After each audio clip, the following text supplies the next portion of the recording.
सईद काजी साहब, full court की तश्कील मांग रही है इत्तेहादी हुकूमत और आज इसके ऊपर काफ़ी प्रेस कॉन्फ्रेंसेस भी की गई हैं पीपल्स पार्टी की तरफ से, मुस्लिम लीग नून की तरफ से, JUI का भी एक पूरा इजलास हुआ है और माजी के हवाले दिए जा रहे हैं। 2015 का हवाला तारड़ साहब ने दिया है, 2018 की उसका हवाला दिया है, फिर पिछले महीने के फैसले के हवाले सामने आ रहे हैं।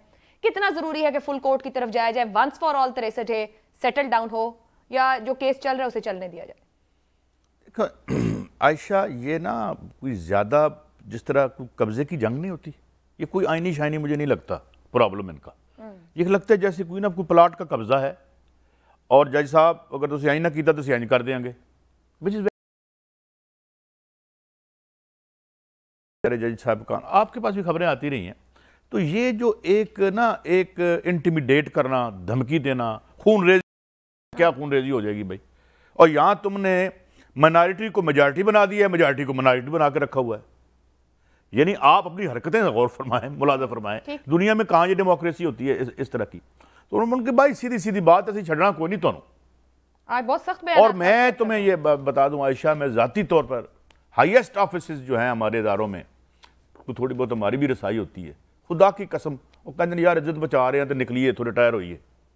मैं आपको बड़ी जिम्मेदारी से ये बात बता रहा हूँ कि वो लोग जो पाकिस्तान के 15, 16 या 20 लोगों में आते हैं, ताकतवर तरीन लोगों में आते हैं, ये मैंने अपनी कानों से सुना है, गुनाहगार आंखों से।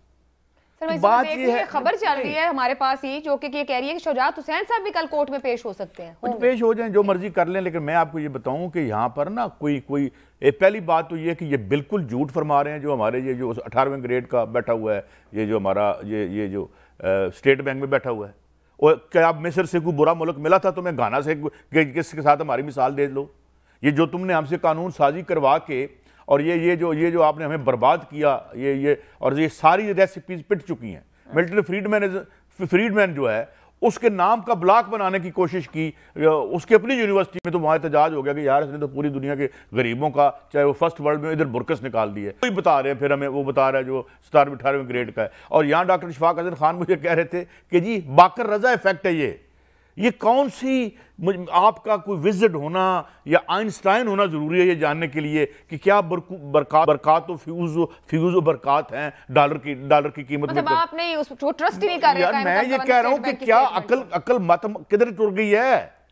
कहां पर जो है $250 का डॉलर पाकिस्तान को सूट करता है, कर्जे का पहाड़ तुम्हारे सर पे खड़ा हो गया। आज एक्सपोर्टर ये कह रहे हैं कि गैस कोई नहीं है भाई।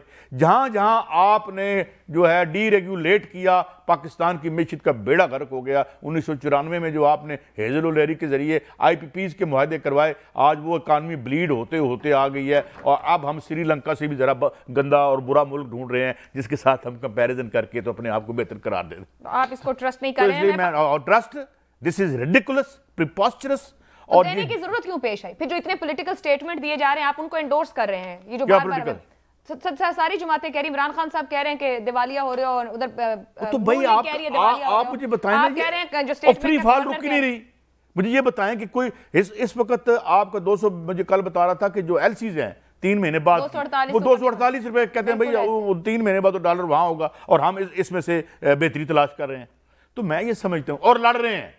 और ये हमने ये तय करना है कि ये माशी बर्बादी का मुआवजा इमरान खान साहब ने 3.5 साल में किया था या इसका आगे पीछे भी कोई ताल्लुक है। अच्छा, ये नाकामी का कौन, अगर ये तय हो भी जाए तो फिर क्या है।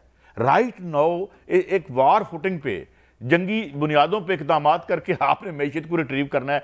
आप जो है असेंबलियों में माइनॉरिटी को मेजॉरिटी और मेजॉरिटी को इन्होंने करना है, जिन्होंने सारे दिहाड़ियां लाई हैं, जिन्होंने इस मुल्क को चूस के इसका सब कुछ निकाल के ले गए हैं, उन्होंने करना है। और वो सो रहे हैं, उनके पास बहुत डॉलर हैं, उनको कोई तकलीफ नहीं। तो उससे पहले और बड़े से मसले ना वो हल हो तो मैशियत होगी। इरशाद आरिफ साहब, आपके ख्याल में जो नून लीग का बयानिया बदल रहा है, अचानक तब्दीली आई है, उनको एहसास हुआ कि 3 महीने पहले जो उन्होंने इक़दामात किए वो उनके हक में किसी सूरत नहीं जा रहा है, वापस उसी मूड में जाया जाए जिस मूड में पिछले 3.5 साल गुजारे?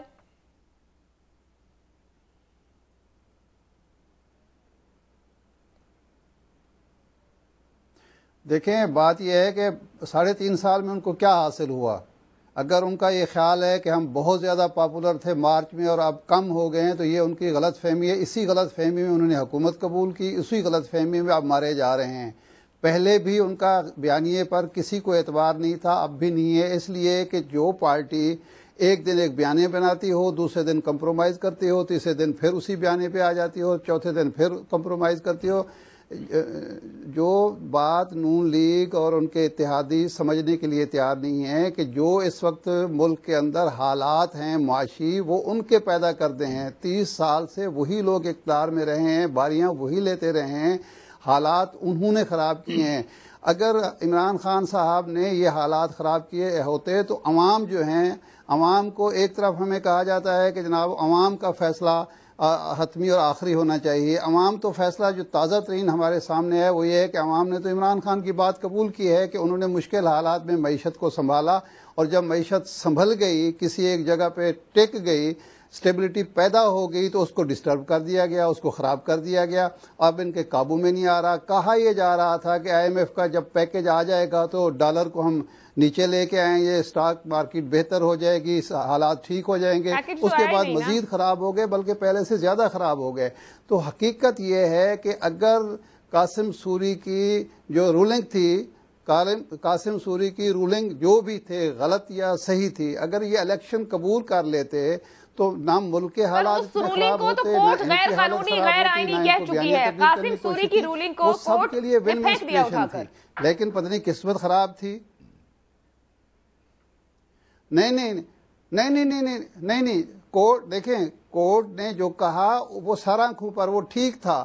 جو راستہ تھا کہ 1988 میں ایسے ہی حالات پیدا ہو گئے تھے، کورٹ نے ایک فیصلہ دیا کہ یہ فیصلہ غلط ہے، لیکن حالات کا تقاضا ہے کہ عوام سے رجوع کیا جائے. اگر اس دن جو چیف الیکشن کمشنر وہاں پیش ہو کے یہ نہ کہتے کہ جی میں تو اکتوبر سے پہلے الیکشن نہیں کرا سکتا، اور مولانا فضل الرحمان اور زرداری صاحب ڈٹ نہ جاتے کہ نہیں جی ہم تو حکومت بنائیں گے، ضد نہ کرتے، تو بہترین حل تھا کہ الیکشن کرا دیے جاتے.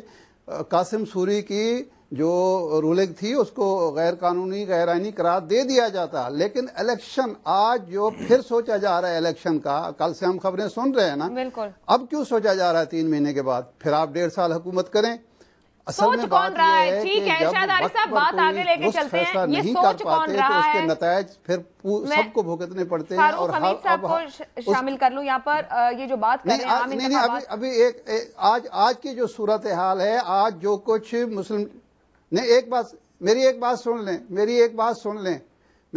سن لیں. آج جو صورتحال پیدا کی جا رہی ہے، یہ حالات کو مزید خراب کر دے گی. اگر عدالتیں فیصلے نہیں کر سکتی اور آپ نے طاقت کے ذریعے فیصلے کرانے ہیں، فیصلے لینے ہیں، تو اس کا نتیجہ پہلے بھی خراب نکلا ہے، اب بھی خراب نکلے گا، اور یہ ملک تباہ ہو جائے گا. تباہی کی طرف نہ لے جائے. آپ حکومت میں حکمرانوں کو کم از کم عدالتی فیصلے تسلیم کرنے چاہیے. فاروق حمید صاحب، نون لیگ بالخصوص اتحادی جماعتیں اگر ہم گزشتہ 40 گھنٹے سے دیکھیں تو ایک سخت موقف اور ایک مزاحمتی بیانیے کے ساتھ اب سامنے آ رہے ہیں. پریس کانفرنسز، بیانات، الزامات، ماضی کے عدالتی فیصلوں کے حوالے.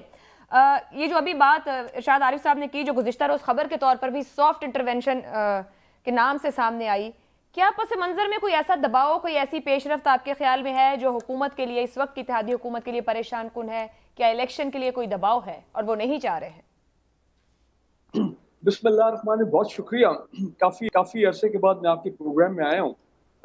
میں یہ سمجھتا ہوں کہ اس وقت جو ملک کے حالات ہیں، پولیٹیکل انسٹیبلٹی ہے، جو اکنامک کرائسس ہے، یہی سب سے بڑا پریشر ہے موجودہ گورنمنٹ کے اوپر.